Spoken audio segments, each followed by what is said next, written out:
Nous sommes le 31 octobre 2022. Demain débutera le mois sans tabac. Bonjour à tous, j'espère que vous allez bien. Vous l'avez compris, nous allons aujourd'hui parler des campagnes anti-tabac, bonnes ou mauvaises. Est-ce que ça sert à quelque chose ou est-ce que ça sert à rien du tout? La campagne anti-tabac consiste à informer le fumeur sur les risques encourus par la consommation de cigarettes. Bon, ça c'est pas tellement nouveau puisque depuis les années 50, on sait très bien que le tabac est toxique et qu'il provoque, le goudron provoque les cancers, le monoxyde de carbone provoque les maladies cardiovasculaires. En outre, présenter la chose de cette manière-là, c'est certainement très stressant et infantilisant pour le fumeur. Alors stressant, ça va avoir quel effet pour le fumeur?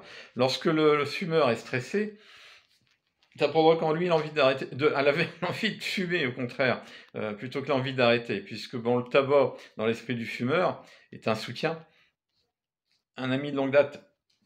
Et en outre, le fait d'infantiliser et de culpabiliser le fumeur en lui disant si tu fumes, tu attraperas des maladies, et si tu attrapes des maladies telles que le cancer ou les maladies, les cancers ou les maladies cardiovasculaires, c'est de ta faute. Ça va provoquer chez le fumeur une forme de rébellion, puisque c'est terriblement infantilisant. Ça provoquerait d'ailleurs cette même rébellion chez n'importe quel esprit humain, puisque c'est la réaction logique de l'esprit humain. Donc, évidemment, cette méthode-là, je ne suis pas persuadé que ce soit la bonne. Le gouvernement fait beaucoup de communication autour de ce mois sans tabac, envoie les fumeurs à la pharmacie, chercher un kit dans lequel il y a une chronologie, il y a des dates à respecter, tel jour je fais ci, tel jour je fais ça. On met autour du fumeur toute une campagne de communication en invitant le fumeur à informer tout le monde, en portant même un badge, un pins, j'arrête de fumer, moi sans tabac, patati patata. Donc ça rajoute une pression supplémentaire sur les épaules du fumeur, et c'est pas vraiment le moment de rajouter de la pression.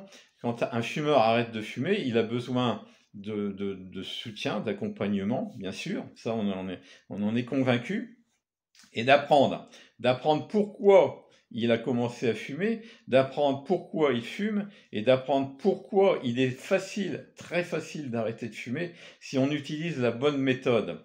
Et la bonne méthode ne passe certainement pas par les méthodes chimiques, les méthodes de substituts nicotiniques ou autres substituts d'ailleurs que nicotiniques, substituts nicotiniques qui sont, il y a toute une gamme aujourd'hui disponible sur le catalogue, les patchs, les inhalateurs, les comprimés, les gommes à mâcher, qui contiennent de la nicotine. Comment se sevrer d'un produit, d'une substance, en absorbant différemment cette substance? Alors bon, les scientifiques vous expliqueront savamment que ça permet d'aider les fumeurs à arrêter de fumer.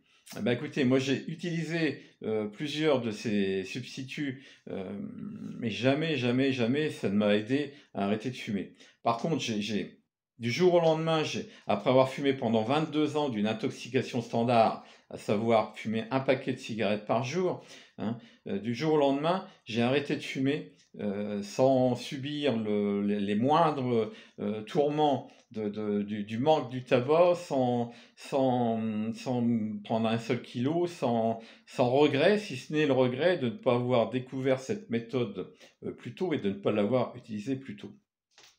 Alors, autre méthode pour aider les fumeurs à arrêter de fumer, le fait d'augmenter le prix du tabac régulièrement. On est arrivé aujourd'hui pour un paquet de 20 cigarettes à 10 euros. À 10 euros le paquet. Bon, c'est énorme évidemment, mais alors au début de l'augmentation, ça va en faire réfléchir plus d'un, et puis bon, ça n'a jamais fait arrêter personne, bien entendu. Après, les paquets génériques qui est marqué sur les paquets de cigarettes "Fumer tue", effectivement, fumer tue, mais fumer une cigarette, ça n'a jamais tué personne. Fumer un paquet de cigarettes, ça n'a jamais tué personne non plus.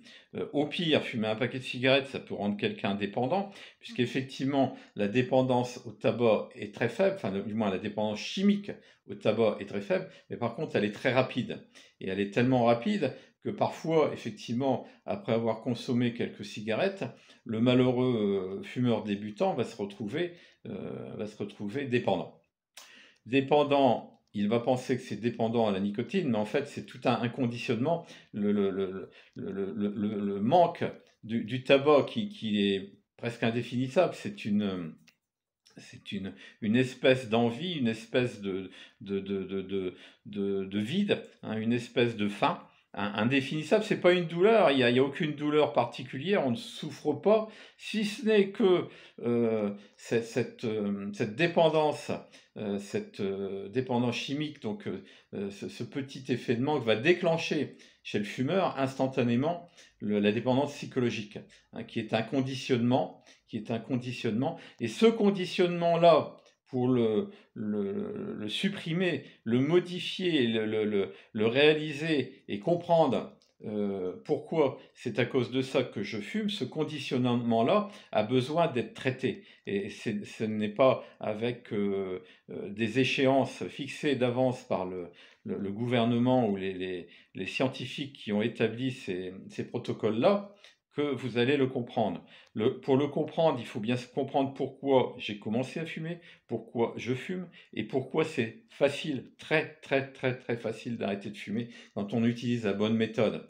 Pourquoi il est intéressant effectivement de se couper du tabac, hein, pour ne plus subir cette dépendance qui me détruit la santé, qui me détruit le porte-monnaie, qui me détruit mon moral, puisque, bon, évidemment, il serait d'ailleurs intéressant de marquer sur les paquets de cigarettes plutôt que fumer tue. Par exemple, là, fume cette cigarette, fume ce paquet de cigarettes, puisque de toute façon, tu es incapable d'arrêter. Et là, ça provoquerait une réaction chez l'être humain, hein, qui fume, c'est-à-dire que vu que l'orgueil serait agressé, hein, ça provoquerait une rébellion qui ferait que le fumeur se dirait il faut que je reprenne le contrôle de ma vie, je reprenne le contrôle de mon destin.